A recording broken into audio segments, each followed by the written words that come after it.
चमगादड़ें अक्सर लोगों के लिए खौफ की अलामत होती हैं। आम चमगादड़ों से थोड़ी बड़ी ये चमगादड़ें खौफनाक दिखाई देती हैं। दुनिया में पाई जाने वाली सबसे बड़ी ये चमगादड़ें हैं, जिनका जिस्म 8 इंच, वज़न 1.5 किलो और परों का फैलाव 5 फुट तक होता है। मुंह की बनावट और परों के बड़े साइज की वजह से इन्हें फ्लाइंग फॉक्स यानी उड़ने वाली लोमड़ी भी कहा जाता है।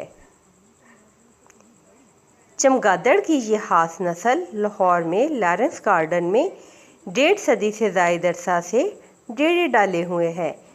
बाग के कदीमी फलों के दरख्तों पे टोलियों की शक्ल में बसेरा किए हुए हैं। इनकी अजीबोगरीब आवाज़ें यहाँ पे मौजूद लोगों को खौफ में मुब्तला कर देती हैं। Thanks for watching. चमगादड़ें अक्सर लोगों के लिए खौफ की अलामत होती हैं। आम चमगादड़ों से थोड़ी बड़ी ये चमगादड़ें खौफनाक दिखाई देती हैं। दुनिया में पाई जाने वाली सबसे बड़ी ये चमगादड़ें हैं, जिनका जिस्म